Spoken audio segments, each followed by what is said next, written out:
நம்முடைய ஆண்டவரும் இரட்சகரும் கர்த்தருமாகிய இயேசு கிறிஸ்துவின் நாமத்தினாலே இந்த காலை வேளையில உங்களுக்கு வாழ்த்துதலை வணக்கத்தையும் ஸ்தோத்திரங்களையும் கூறிக்கொள்ளுகிறேன். உன் கண்களை ஏறெடுத்து பார்.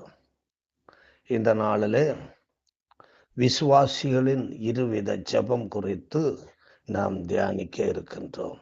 கொலோசியர் 4 அதிகாரம் 2 வசனத்திலிருந்து 4 வரை உள்ள பகுதியை வாசிக்கலாம். இடைவிடாமல் ஜெபம் பண்ணுங்கள்.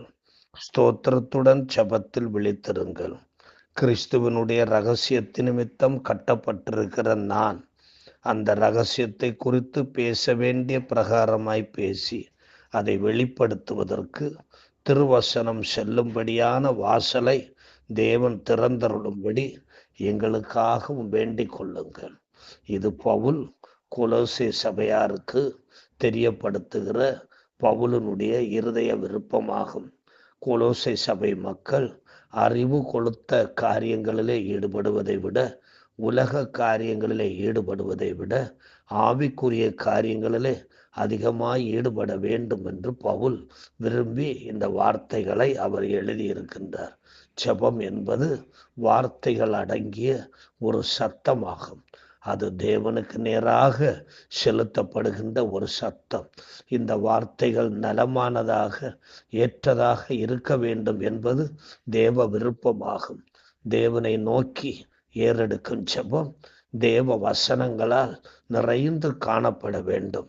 கொலோசியர் 3 அதிகாரம் 16 வசனம் இப்படி சொல்லுகிறது: கிறிஸ்துவின் வசனம் உங்களுக்குள்ளே சகல ஞானத்தோடும் பரிபூரணமாக வாசமாய் இருப்பதாக, சங்கீதங்களினாலும் கீர்த்தனைகளினாலும் ஞானப்பாட்டுகளினாலும் ஒருவருக்கொருவர் போதித்து புத்தி சொல்லி கொண்டு உங்கள் இருதயத்திலே கர்த்தரை பக்தியுடன் பாடி, வார்த்தையினாலாவது கிரியையினாலாவது நீங்கள் எதை செய்தாலும் அதையெல்லாம் கர்த்தராகிய இயேசுவின் நாமத்தினாலே செய்து அவர் முன்னிலையாக பிதாவாகிய தேவனை ஸ்தோத்தரியுங்கள் என்று அழகாக எடுத்து கூறியிருக்கின்றார். பவுல் கொலோசை சபைக்கு இருவித ஜெப முறைமைகளை கற்பிக்கின்றார். முதலாவது, இடைவிடாமல் ஜெபம் பண்ண வேண்டும். அதாவது தனிப்பட்ட முறையில் ஜெபித்து பழக வேண்டும். ஒவ்வொரு கிறிஸ்தவனும், இயேசு கிறிஸ்துவின் இரத்தத்தால் மீட்கப்பட்ட ஒவ்வொருவரும், இயேசு கிறிஸ்துவின் சரீரமாகிய சபைக்குள்ளே காணப்படுகின்ற ஒவ்வொரு தேவனுடைய பிள்ளைகளும் தனிப்பட்ட முறையில் ஜெபித்து பழக வேண்டும். இந்த இடைவிடாமல் ஜெபம் பண்ணுதலை குறித்து பவுல் பல சபைகளுக்கு சுட்டி காட்டியது உண்டு. 1 தெசலோனிக்கேயர் 5 அதிகாரம் 17 வசனத்திலே தெசலோனிக்கேய சபைக்கு அவர் சொல்லும் பொழுது இடைவிடாமல் ஜெபம் பண்ணுங்கள் என்று சொல்லுகிறார். இவ்விதமாய் பவுல் சொல்லுவதற்கு ஒரு அடிப்படை காரணம் இருந்தது. இயேசு கிறிஸ்து லூக்கா 18 அதிகாரம் 1 வசனத்திலே சொல்லும் பொழுது சோர்ந்து போகாமல் எப்பொழுதும் ஜெபம் பண்ண வேண்டும் என்று அவர் சுட்டி காட்டி இருக்கின்றார். இடைவிடாமல் ஜெபம் செய்யுங்கள், தொடர்ந்து ஜெபித்து கொண்டே இருங்கள், சோர்ந்து போகாமல் ஜெபித்து கொண்டே இருங்கள், காரியம் மாறுதலாக முடியும் வரை ஜெபித்து கொண்டே இருங்கள், இவ்வுலகில் உன் வாழ்வு முடியும் வரை ஜெபித்து கொண்டே இரு. ஜெபம் உன்னை தேவனிடம் கொண்டு சேர்க்கும் வரையிலும் ஜெபித்து கொண்டே இரு. தேவ சித்தம் உன்னுடைய வாழ்க்கையில நிறைவேறுவது வரையிலும் ஜெபித்து கொண்டே இரு. இடைவிடாமல் ஜெபிக்க சில முறைகளை நாம் கடைபிடிக்க வேண்டியது இருக்கிறது. இந்த இடைவிடாமல் ஜெபிக்கிற அந்த ஜெப முறையிலே நாம் ஆவியில் நிறைந்து ஜெபிக்க வேண்டும் என்று ஆண்டவர் விரும்புகிறார். எபேசியர் 6 அதிகாரம் 18 வசனத்திலே பவுல் சொல்லும் பொழுது சொல்லுகிறார்: எந்த சமயத்திலும் சகலவிதமான வேண்டுதலோடும் விண்ணப்பத்தோடும் ஆவியினாலே ஜெபம் பண்ணி அதன் பொருட்டு மிகுந்த மன உறுதியோடும் சகல பரிசுத்தவான்களுக்காகவும் பண்ணும் வேண்டுதலோடும் விழித்திருங்கள் என்று சொல்லுகிறார். யூதா புத்தகத்திலே யூதா 1 அதிகாரம் 20, 21 ஆகிய வசனங்களிலே அவர் இப்படி சொல்லுகிறார்.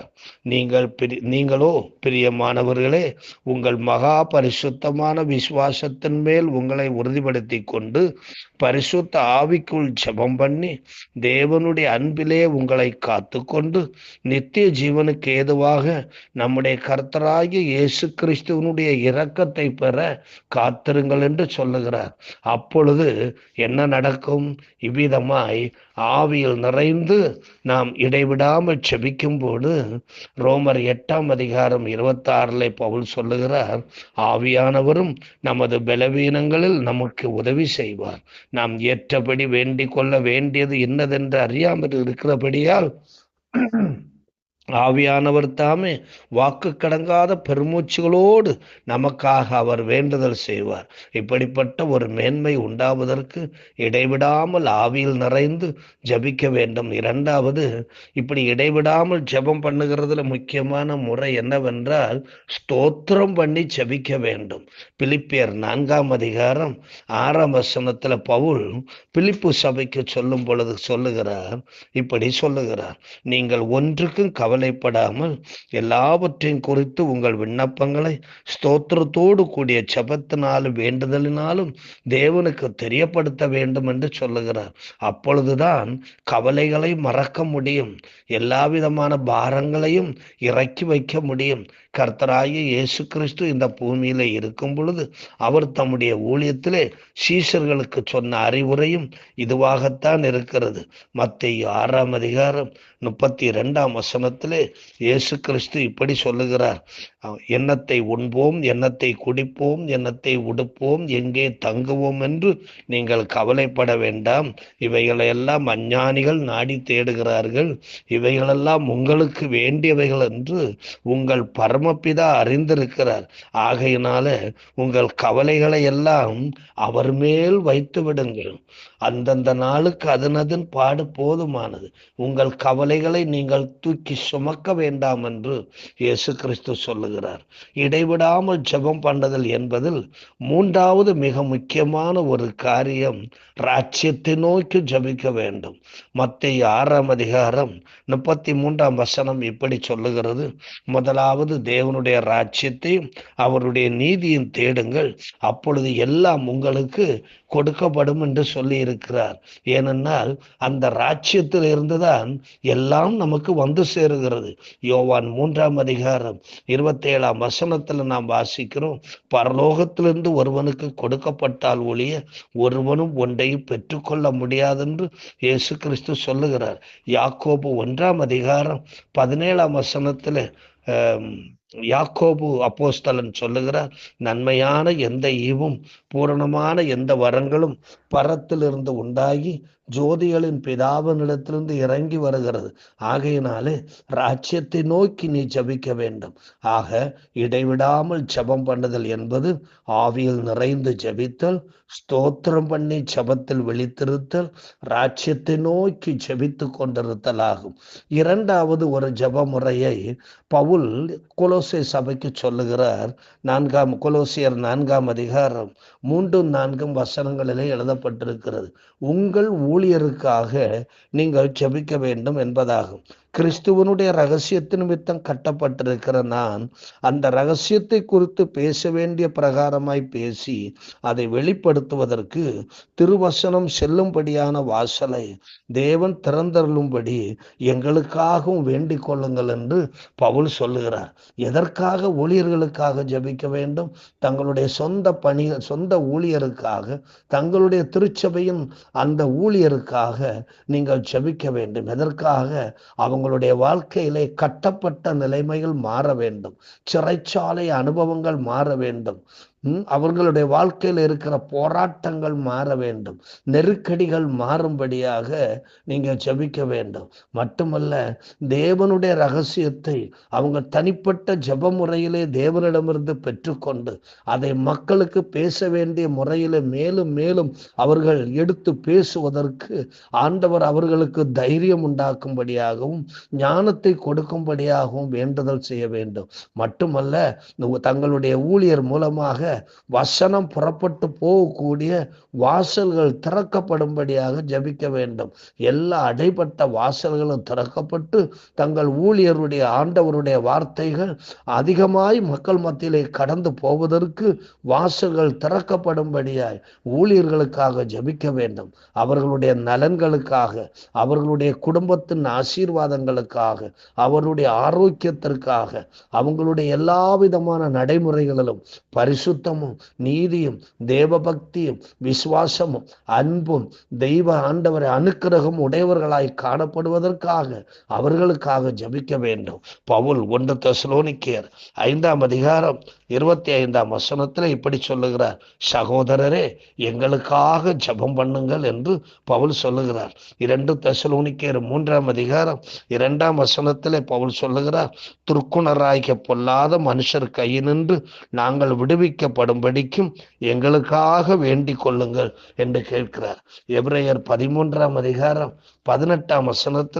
சொல்லும் பொழுது சொல்லி இருக்கிறது, எங்களுக்காக வேண்டிக் கொள்ளுங்கள், நாங்கள் நல்மனசாட்சி உள்ளவர்களாய் எல்லாவற்றிலும் யோக்கியமாய் நடக்க விரும்புகிறோம் என்று நிச்சயித்திருக்கிறோம். எபிரேயர் 13:19 சொல்லுகிறது, நான் அதிசீக்கிரமாய் உங்களிடத்தில் வரும்படி நீங்கள் இப்படி வேண்டிக் கொள்ளும்படி அதிகமாய் கேட்டுக்கொள்ளுகிறேன் என்று சொல்லுகிறார். இவ்விதமாய் நீங்கள் இடைவிடாமல் உங்களுடைய தனிப்பட்ட வாழ்க்கையில ஜபிக்க வேண்டும். 2வது, உங்களுடைய ஊழியருக்காக நீங்கள் அதிகமாய் பாரம் எடுத்து நேரம் எடுத்து நீங்கள் ஜபிக்க வேண்டும். அன்பு நிறைந்த ஆண்டவரே, இந்த கால வேளையில உண்மை நாங்கள் சோத்தரிக்கிறோம். பவுல் கொலோசை சபைக்கு ஒரு ஜப முறையை கற்றுக் கொடுத்திருக்கிறார். அது எங்களுக்கும் ஆண்டவரே பரிசுத்த ஆவியானவர் மூலமாய் எங்களுக்கும் கற்பிக்கப்படுவதற்காய் ஸ்தோத்திரம். நாங்கள் எங்களுடைய தனிப்பட்ட வாழ்க்கையை ஜபத்தினாலே கட்டி எழுப்ப வேண்டும். அதே மாதிரி எங்களுடைய சபையையும் நாங்கள் ஜபத்தினால் கட்டி எழுப்ப வேண்டும் என்கிற உன்னதமான ஆண்டவரை இந்த உண்மையை நாங்கள் அறிந்து கொள்ள கிருபை செய்ததற்காய் நன்றி. நீங்கள் அப்படி செய்யும்படியாக உம்முடைய பிள்ளைகள் விரும்புகிற பிரகாரம் அவர்களுக்கு செய்யும்படியாக நாங்கள் வேண்டுகிறோம். இயேசு கிறிஸ்துவின் மூலம் கேட்கிறோம். இரக்க நிறைந்த பரமபிதாவே, ஆமேன். God plus.